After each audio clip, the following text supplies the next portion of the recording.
Hi everyone, how are you.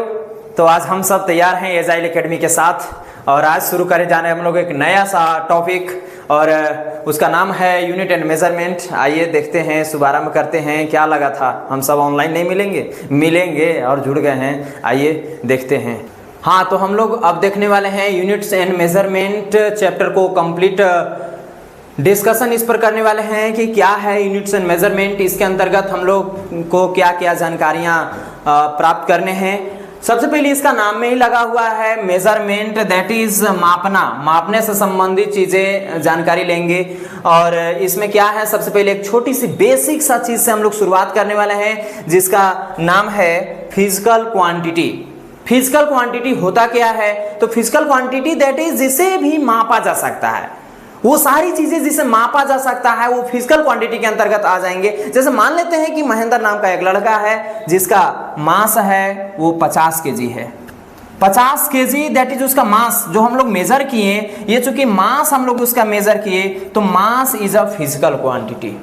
That mean यदि हम लोग यहाँ पर समझते चले कि आखिर क्या होता है, तो इसमें थोड़ा सा हम लोग देखेंगे कि आखिर ये क्या है। तो इसमें जिसमें हम लोग मापा जा सकता है, जिसे माप सकते हैं हम लोग, जैसे मान लेते हैं आप किसी भी चीज का लेंथ माप सकते हैं, कोई भी चीज का लंबाई कितना लंबा है, लेंथ माप सकते हैं, मास मापा जा सकता है। इसके बाद मान लेते हैं कि टाइम कितना बजा, वो टाइम हम लोग मेजर कर सकते हैं। दूसरा मेजर कर सकते हैं, जैसा अभी गर्मी देख रहे हैं आप लोग, कितना ज्यादा गर्मी है, कड़क गर्मी में भी हालत खराब है। तो यहाँ पर वो जो टेम्परेचर आ जाएगा, टेम्परेचर आपका क्या है, तो टेम्परेचर एक फिजिकल क्वांटिटी है। और भी हम लोग चीजें माप सकते हैं, ऐसा थोड़ी है। जैसे मान लेते हैं कि हम लोग एरिया, किसी भी खेत का एरिया माप सकते हैं, कितना एरिया है। जैसे मान लेते हैं कि और भी चीजें मेजर किया जा सकता है, कोई भी वस्तु पर कितना ज्यादा बल लगाया जा रहा है, दैट इज फोर्स। हम लोग काम करते हैं तो ये मेरा जो काम आ जाएगा वो क्या आ जाएगा, एक फिजिकल क्वांटिटी है ना। मतलब ईटीसी पावर नहीं कहते हैं। कोई बच्चा देखे होंगे, नन्हे मुन्ने बच्चे, अब उसको पटक करके कहता है कि कितना तुम्हें पावर है, तो वो पावर तो हो गया ईटीसी कर देते हैं। इसके अंतर्गत बहुत सारे चीज आ जाएंगे, है ना। आइए हम सब देखते हैं इसके टाइप्स। यदि हम फिजिकल क्वांटिटी, आपको दो टाइप्स के होते हैं फिजिकल क्वांटिटी, दो टाइप्स के कौन कौन होते हैं, तो आपको आ जाएगा, यहाँ पर लिखते हैं हम लोग types of physical quantity. Types of physical quantity में हम लोग देखेंगे तो इसमें हमारा पहला आ जाएगा, वो आ जाएगा बेसिक क्वांटिटी। और सेकेंड जो हमारे पास आ जाएगा वो आ जाएगा डिराइव। देखिएगा डिराइव क्वांटिटी। देखिए इसका अब हम लोग चलें तो दो टाइप्स आया हमारे पास, एक आया बेसिक क्वांटिटी, दूसरा आया डिराइव क्वांटिटी। पहले जानेंगे कि बेसिक क्वांटिटी होता क्या है। तो बेसिक क्वांटिटी नाम में ही लगा हुआ है बेसिक, बिल्कुल बेसिक, दैट इज फंडामेंटल। नहीं कहते हैं पूरा एकदम शुरुआत से है, तो यहाँ पर इसको हम लोग कह सकते हैं, इसका सेकेंड हम लोग कह सकते हैं इसी को फंडामेंटल क्वांटिटी हम लोग कहेंगे, इसको कह सकते हैं। यानी कि इसका और एक जानते हैं, चूंकि बेसिक क्वांटिटी दूसरे से माने मतलब है ही नहीं। अब इसका संख्या 7 होती है, जो कि हम आगे चल करके बताएंगे। तो बेसिक क्वांटिटी जो बिल्कुल दूसरे पर इंडिपेंडेंट है, इसको माने मतलब नहीं है किसी से भाई। तो यहाँ पर फंडामेंटल को जब किसी से माने मतलब नहीं है, तो इसको हम लोग और कह सकते हैं इंडिपेंडेंट क्वांटिटी। इसको हम लोग एक और कह सकते हैं, इंडिपेंडेंट क्वांटिटी कह सकते हैं। और चूंकि derive quantity, derive that is किसी ने किसी चीज का यूज करके डिराइव किया जाएगा, कैलकुलेट किया जाएगा। इसीलिए चूंकि यह एक डिपेंडेंट होता है, ये इंडिपेंडेंट होता है, लेकिन ये इस पर डिपेंडेंट होता है, बेसिक क्वांटिटी पर डिपेंड होता है। और जो डिपेंडेंट होता है उसका हम लोग लेस कह सकते हैं डिपेंडेंट क्वांटिटी। अगर आपसे कोई पूछे कि बेसिक क्वांटिटी कहते किसे हैं, तो बेसिक क्वांटिटी को आप उसको बता सकते हैं, डेफिनेशन उसको बता सकते हैं कि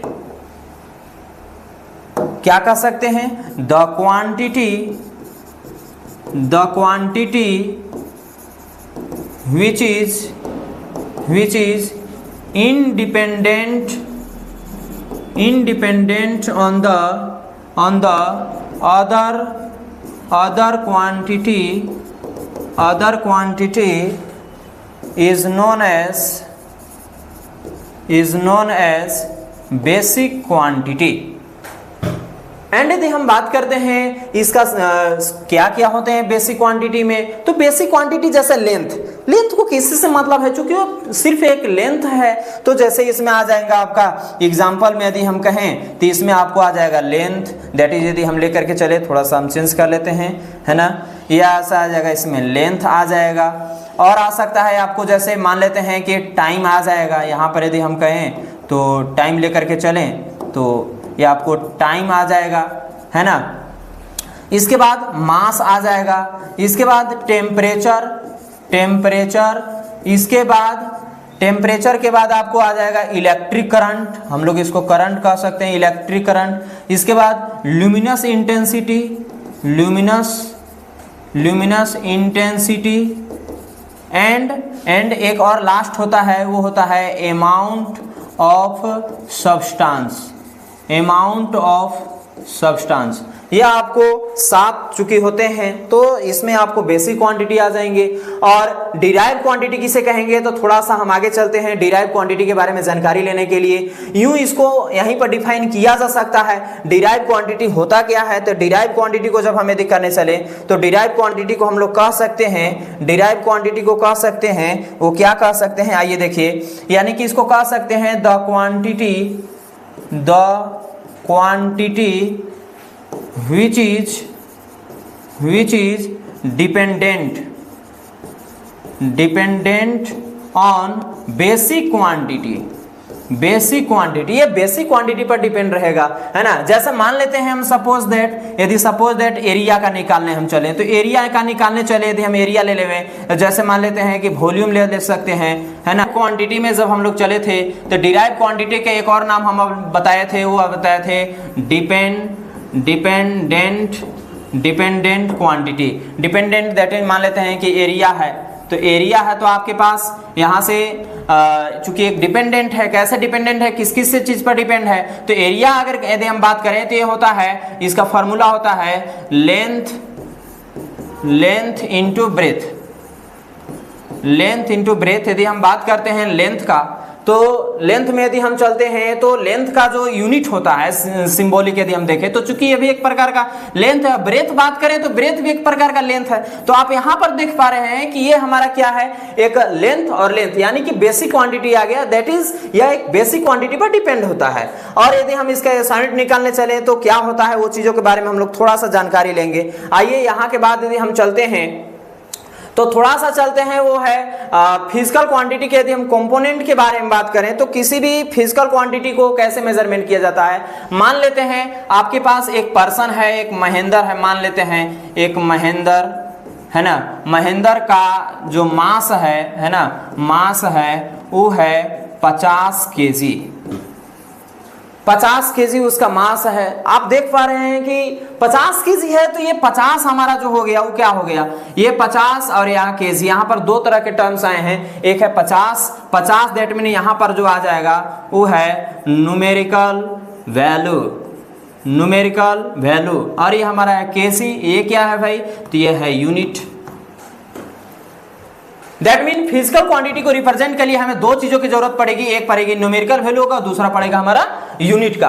तो इसी तरह से हम लोग कह सकते हैं कि कंपोनेंट ऑफ फिजिकल क्वांटिटी में हम लोग का दो आ जाएगा, पहला आ जाएगा हमारा कंपोनेंट न्यूमेरिकल वैल्यू एंड दूसरा आ जाएगा यूनिट।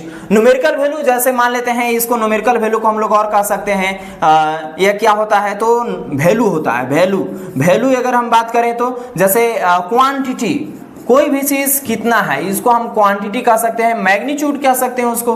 तो ये सब जो चीजें आ जाएगा। यूनिट, जैसे यूनिट में यदि हम लेकर के चले तो यूनिट में क्या आ जाएगा, जैसे किसी चीज को मापना है, तो यहाँ पर अभी तुरंत लेकर के चले थे, मान लेते हैं कोई आदमी कुछ पीता है, जैसे 50 लीटर जो है से कुछ हम, एक जानवर है जो 50 लीटर जो है, वो माय गॉड 50 लीटर पानी पी गई। दैट मीन मान लेते हैं यहाँ पर जो लीटर जो है मेरा यूनिट हो गया, और ये हमारा जो आ गया न्यूमेरिकल वैल्यू आ गया। तो इस तरह से कंपोनेंट ऑफ फिजिकल क्वांटिटी आपको दो हो जाएंगे, एक हो जाएगा न्यूमेरिकल वैल्यू और दूसरा हो जाएगा यूनिट। अगर हम नेक्स्ट स्टेप में बात करते हैं तो हमारे पास हो जाएगा यूनिट की बात करते हैं। चूंकि यूनिट एक्चुअली में है क्या, तो यूनिट को समझने के लिए हम लोग थोड़ा सा आते हैं यूनिट होता क्या है।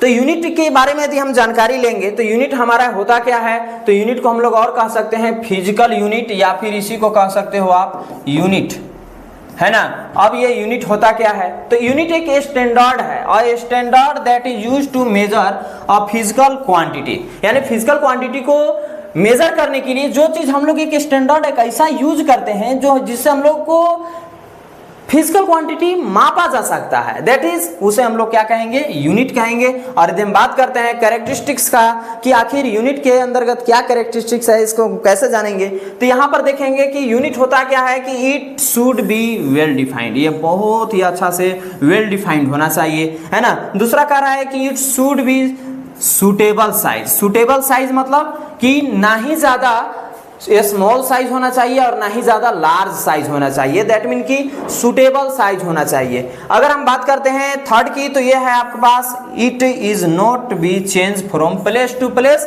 और टाइम टू टाइम। ऐसा नहीं है कि आज मान लेते हैं 50 केजी महेंद्र का, अभी तुरंत बताए थे कि महेंद्र का जो है 50 केजी मास है, तो अभी मान लेते हैं पड़वा मोड़ में 50 केजी है, तो तिलियाही में जाएंगे तो 60 केजी हो जाएगा।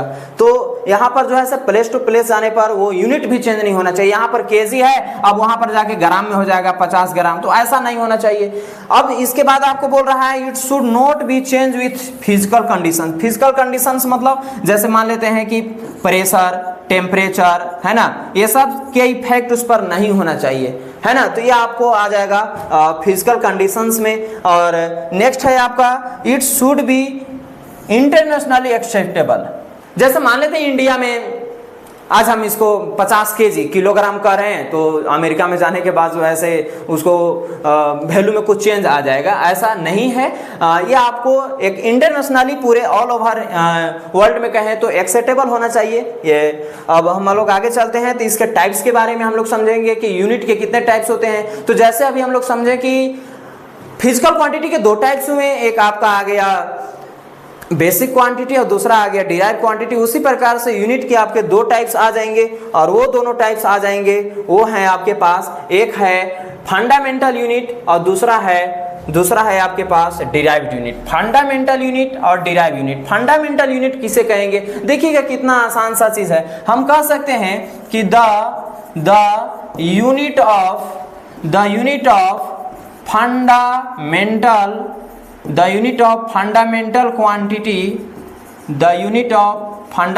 quantity is called fundamental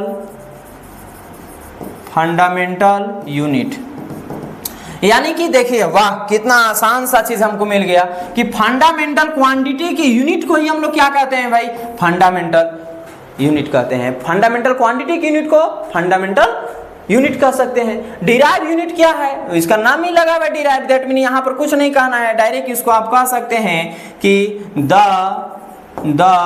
unit of derived unit या derived quantity, the unit of derived quantity is known as colour change हो रहा है, इसको थोड़ा हम ये कर लेते हैं, है ना।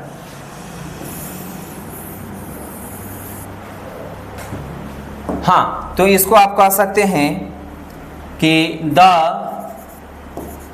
यूनिट ऑफ डिराइव्ड क्वांटिटी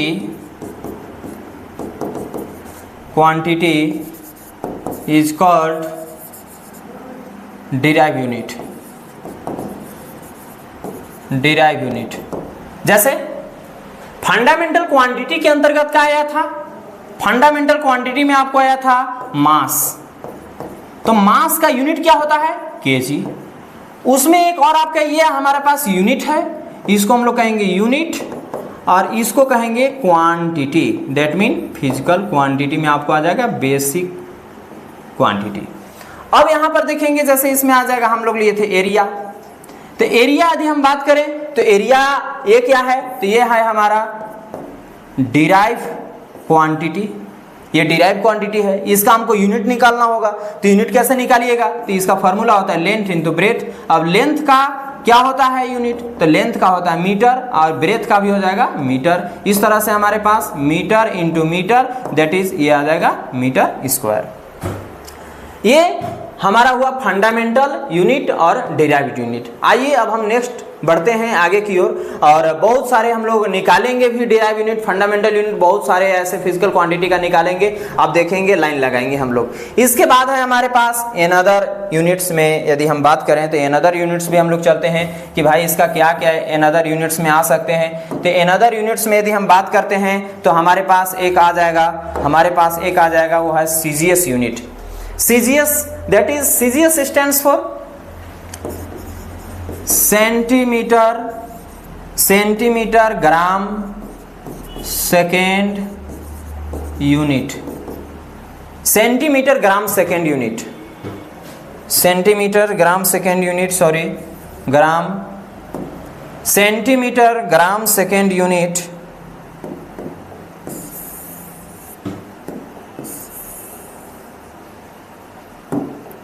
क्या लिख रहे हैं, centimetre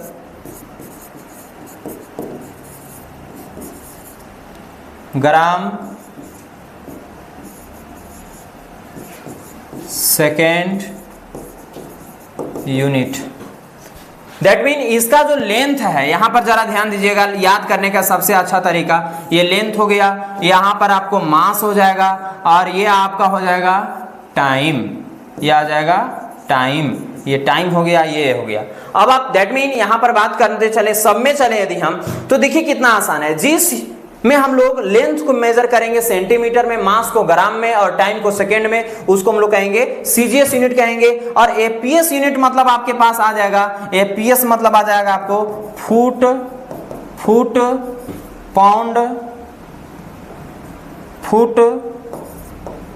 pound second unit, foot pound second unit. हम बात करते हैं एमकेएस यूनिट का, तो MKS that is metre kilogram, S for आपको वही सेकेंड यूनिट। अगर कोई आपसे पूछे कि सीजीएस यूनिट किसे कहेंगे, तो जिसका लेंथ को हम लोग सेंटीमीटर में मेजर करेंगे, मास को ग्राम में और टाइम को सेकंड में, उसे क्या कहेंगे, सीजीएस का यूनिट कहेंगे। एपीएस किसे कहेंगे, तो एपीएस कहेंगे हम लोग जिसका लेंथ को हम लोग मेजर करेंगे फुट में और मास को पाउंड में और सेकंड को, सॉरी टाइम को सेकंड में। एंड यदि बात करते हैं एमकेएस यूनिट का, तो जिसका लेंथ को मेजर करेंगे मीटर में, मास को करेंगे किलोग्राम में और टाइम को करेंगे सेकेंड में। तो इसमें हमारा आ जाएगा एमकेएस यूनिट। अब बातें करते हैं हम एसआई यूनिट। एसआई यूनिट का फुल फॉर्म होता क्या है, SI unit that is international system of unit. Internationally valid होता है सर, बहुत ज़्यादा इंपॉर्टेंट है आपका, ये हमारा जो चलेगा वो बहुत इंपॉर्टेंट होने वाला है, VVI है ना। और इसमें हम लोग आगे चलने वाले हैं कि क्या देंगे, इसको लिख देंगे बेसिक क्वांटिटी। और बेसिक क्वांटिटी की संख्या 7 होती है, तो 1 नंबर में जो आपके पास है, जो 1 नंबर में है वो हम लोग लेकर के चलेंगे। इसमें 1 नंबर में आपके पास है वो है लेंथ है। और लेंथ की यदि हम बात करते हैं और इसका एसआई यूनिट क्या आ जाता है, तो इसका एसआई यूनिट आ जाता है मीटर लेंथ का, और इसका सिंबल हम लोग ले लेंगे एम से। अगर दूसरा की यदि हम बात करते हैं तो दूसरा आपके पास आ जाएगा मास आ जाएगा, है ना। और मास की यदि हम बात करते हैं तो एसआई यूनिट क्या आ जाता है, तो इसको हम लोग मेजर करते हैं किलोग्राम में, और इसका सिंबल क्या होता है, तो इसका सिंबल ले लेंगे केजी ले लेंगे। इसके बाद 3rd नंबर में आपके पास जो आ जाएगा, है ना, वो आ जाएगा टाइम आ जाएगा। दैट मीन यहाँ पर आ जाएगा यहाँ पर इसको मेजर जो हम लोग करेंगे एसआई यूनिट जो इसका आ जाएगा वो सेकेंड आ जाएगा, और इसको हम लोग चूंकि सेकेंड है तो इसको एस से डिनोट करेंगे, सिंबल आ जाएगा। अगर हम 4 में, ओ माय गॉड इतना ज़्यादा गर्मी में हालत ख़राब है, तो इसमें जो आ जाएगा हमारे पास वो आ जाएगा और यहाँ पर यदि हम बातें करते हैं टेम्परेचर का, तो टेम्परेचर का क्या आ जाएगा, तो टेम्परेचर का आपके पास हो जाएगा, वो हो जाएगा केल्विन। हाँ, केल्विन में मेजर करेंगे, इसको हम लोग के से डिनोट करेंगे। अब यदि हम बात करते हैं कि 5वां नंबर में और क्या हम लोग ले लेंगे, तो यहाँ पर ले लेंगे आपके पास इलेक्ट्रिक करंट। हाँ, वही इलेक्ट्रिक करंट जो आप लोग को छूने पर मारता है ना, बहुत 440 वोल्ट का झटका देता है, तो वही इलेक्ट्रिक करंट है। इसको हम लोग मेजर करेंगे, वो मेजर करेंगे एम्पियर में, और यहाँ पर इसका सिंबल ले रहे हैं ए। इसके बाद आपके पास 6 नंबर में आ जाएगा, वो आ जाएगा अमाउंट ऑफ सब्सटेंस। क्या आ जाएगा, amount of substance, amount of substance. और अमाउंट ऑफ सब्सटेंस किसी भी चीज का अमाउंट मेजर करना है तो उसको ले लेंगे हम लोग मोल में। कहाँ में ले लेंगे, मोल में। इसको सिंबल यदि हम देखें तो ऐसे भी आप डिनोट कर सकते हैं, है ना। इसके बाद 7 नंबर में देख सकते हैं, तो उसको हम लोग कह सकते हैं ल्यूमिनस इंटेंसिटी, ल्यूमिनस इंटेंसिटी। और ये जो ल्यूमिनस इंटेंसिटी हमारा आ जाएगा, वो आ जाएगा कैंडेला, कैंडेला। और ये जो कैंडेला आ जाएगा, इसको हम लोग डिनोट कर सकते हैं CD से, है ना। तो ये हमारा टोटल कंप्लीट हो गया। तो फिर से देखते हैं, सबसे पहला हमारे पास क्या है, वो है लेंथ। पहले हमारे पास जो है वो है लेंथ, है ना। और यहाँ पर यदि हम देखें तो ये जो लेंथ है वो सबसे पहले लेंथ है जो हम लोग मेजर करते हैं भाई। और दूसरा हमारे पास है मास। और तीसरा यदि हम बात करते हैं तो है time, temperature, electric current, amount of substance और ल्यूमिनस इंटेंसिटी। ये सातों आपके पास है। अब इन्हीं सभी चीज़ों का यूज करके जो है हम सब आगे बढ़ेंगे, और नेक्स्ट वीडियो में आप सब देखेंगे कि कैसे हम लोग different types of derived physical quantity को लेंगे और उसमें हम लोग उसका यूनिट डिराइव करेंगे। तो आज के लिए इतना ही, फिर हम लोग मिलेंगे अगले दिन। Thank you everyone.